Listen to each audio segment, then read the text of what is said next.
Welcome to daily broadcast. मेरा नाम है प्रियंका और आज हम स्टार्ट करने जा रहे हैं act of 1786। So act of 1786 करने से पहले हम थोड़ा सा ओवरव्यू ले लेते हैं कि हमने पहले क्या किया था। इससे पहले हमने किया है पिट्स इंडिया एक्ट, राइट। सो पिट्स इंडिया एक्ट के बारे में आपने जो भी पढ़ा, ये आप इसको इस तरीके से समझ सकते हैं कि ये स्टोरी आगे कंटिन्यू हो रही है। सो लेट्स अंडरस्टैंड कि एक्ट ऑफ 1786 में क्या हुआ था। तो कहीं ना कहीं ये एक्ट वो एक्ट है जो कि लॉर्ड कॉर्नवालिस की डिमांड्स को फुलफिल करने के लिए ये एक्ट बनाया गया। मतलब कहीं ना कहीं उन्हीं के ऊपर बेस्ड था ये, राइट। सो इस एक्ट में क्या हुआ, जैसे कि आप देख सकते हो कि in 1786 Lord Cornwallis was appointed as the governor general of Bengal. So आप देख सकते हो कि 1786 पे ही, just a second, yes. So as it is mention, जैसे कि यहाँ पे मेंशन कर रखा है कि लॉर्ड कॉर्नवालिस जो थे वो गवर्नर जनरल ऑफ बंगाल बन गए थे और उन्होंने अपनी डिमांड्स रखी थी, राइट। तो जो डिमांड्स थी उनकी वो क्या क्या थी, वो इस एक्ट में फुलफिल करी गई। सो हम धीरे धीरे ये समझेंगे कि किस तरीके से उन्होंने अपनी डिमांड्स को फुलफिल करवाया। और कहीं ना कहीं जो आप पिक्चर देख रहे हो वो लॉर्ड कॉर्नवालिस की है। और कहीं ना कहीं आप ये कह सकते हो कि वो बहुत रिफॉर्मेटिव माइंडसेट के थे। मतलब वो हर चीज में वो ये देखते थे कि किस तरीके से रिफॉर्म्स लाए जाएं, कहाँ पे कौन सा बदलाव होना चाहिए, उस चीज को वो बहुत ज्यादा मानते थे। सो ये जो एक्ट है, इसमें कहीं ना कहीं हम ये देख सकते हैं कि अगर हम थोड़ा सा और पास्ट में जाएं, जैसे कि ये 1786 है, राइट। अब 1786 में से थोड़ा सा पहले अगर हम जाएंगे 1782, तो जो ये वाला टाइम था 1782 में ही लॉर्ड कॉर्नवालिस को गवर्नरशिप शिप शिप ऑफर हुई थी। बट लेकिन हुआ क्या कि उन्होंने उस टाइम पे ज्वाइन, मतलब उन्होंने एक तरीके से उस चीज को एक्सेप्ट नहीं किया। तो उस टाइम पे क्योंकि उनकी जो डिमांड्स थी वो मीट नहीं हो रही थी, तो इस वजह से उन्होंने क्या किया कि उनको कहीं ना कहीं ये रियलाइज हुआ कि ये इस पॉइंट ऑफ टाइम में मेरी डिमांड्स फुलफिल नहीं हो सकती, तो इसलिए उन्होंने इस ऑफर को के लिए मना कर दिया। तो 1782 में ही उन्होंने गवर्नरशिप के लिए मना कर दिया। So but it was only in 1785, यानी कि 1785, यानी कि इस दौर से 1786 से जस्ट थोड़ा सा एक साल पहले 1785 में ही क्या हुआ कि वॉरेन हेस्टिंग थे उस टाइम पे गवर्नर जनरल। तो कहीं ना कहीं उन्होंने अपना डिजायर एक्सप्रेस किया कि मैं I want to resign, right. He expressed his desire to resign. तो उन्होंने जब अपना ये डिजायर उनको एक्सप्रेस किया, तो उसके बाद किसने टेक ओवर किया? लॉर्ड कॉर्नवालिस ने। और जब उन्होंने टेक ओवर किया, तो उस पॉइंट ऑफ टाइम में वो बने गवर्नर जनरल ऑफ बंगाल। सो क्योंकि अब आप बोलोगे कि ये पहले क्यों नहीं हुआ और उसके बाद में ऐसा क्या हो गया। देखिए, मेन रीजन रिजाइन का भी नहीं है।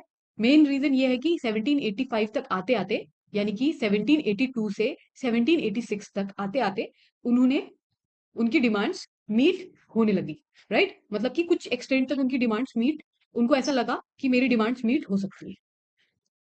सो बट हाँ, इस चीज में एक और चीज हमें ध्यान देने की जरूरत है कि just a second, I just erase this and I will show everything very clear to you. So कहीं ना कहीं उन्होंने एग्जीक्यूटिव काउंसिल के फंक्शनिंग को देखा था अच्छे से। यानी कि सिस्टम में उन्होंने एग्जीक्यूटिव काउंसिलिंग के फंक्शनिंग को अच्छे से देखा था। और उनको ये भी पता था कि उस एग्जीक्यूटिव काउंसिल के लूप होल्स क्या है। उन्हें उन्होंने पूरा एनालिसिस किया था। और उन्होंने उन्होंने उनको पता था कि क्या लूप होल्स है और क्या क्या ड्रॉबैक्स है, बोल सकते हो आप।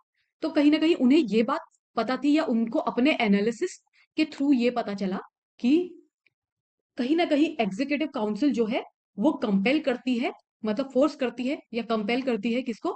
गवर्नर जनरल को अपने कुछ डिसीजंस लेने के लिए।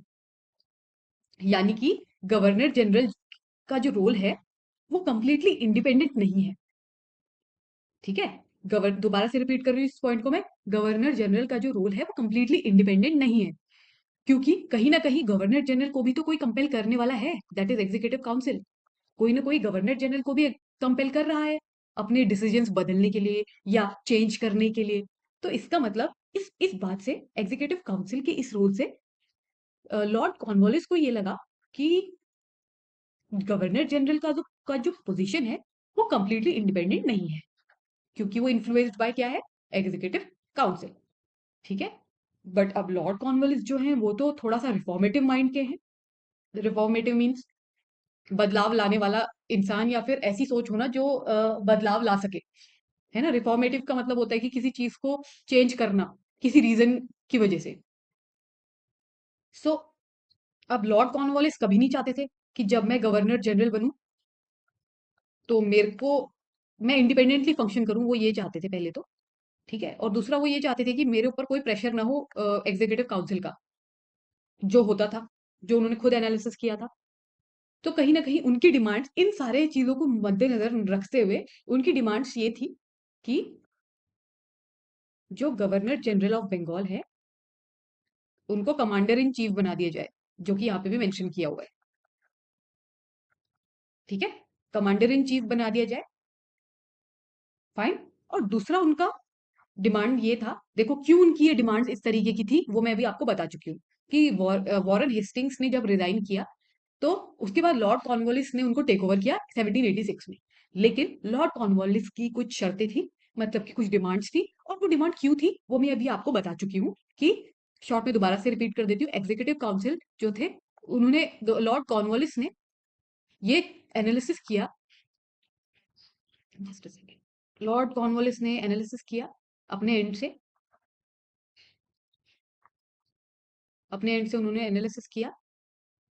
एनालिसिस किया कि एग्जीक्यूटिव काउंसिल कंट्रोल कर रही है गवर्नर जनरल को। तो उन्होंने सोचा कि जब मैं बनूंगा गवर्नर जनरल तो फिर तो ये मुझे भी कंट्रोल करेंगे, राइट, जो वो बिल्कुल नहीं चाहते थे।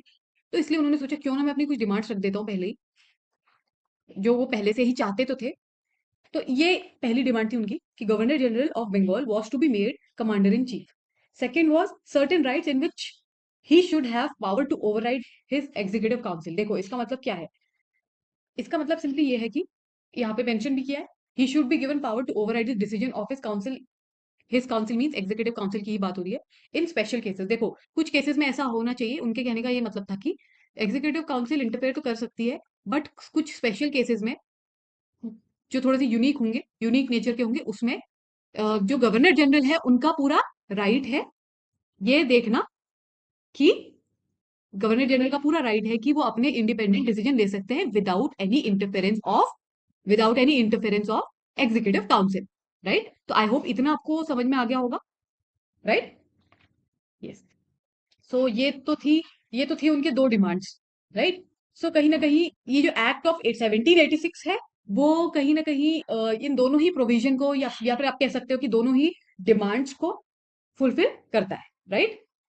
सो governor general of Bengal and governors of the other presidencies were also given overriding powers over the council. देखो सिर्फ ये गवर्नर जनरल ऑफ बंगाल के साथ ही नहीं हुआ, बल्कि कैसे हुआ, गवर्नर जनरल ऑफ बंगाल ही इसमें इंक्लूडेड नहीं है, बल्कि दूसरी प्रेसिडेंसीज जो है उनको भी ये कहीं ना कहीं पावर मिल गई कि वो एग्जीक्यूटिव काउंसिल को ओवरराइड कर सकते हैं। एंड देयरफॉर जो लॉर्ड कॉर्नवालिस थे वो बन गए governor general of Bengal.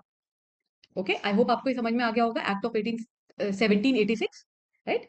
So that's it for today, see you in the next session.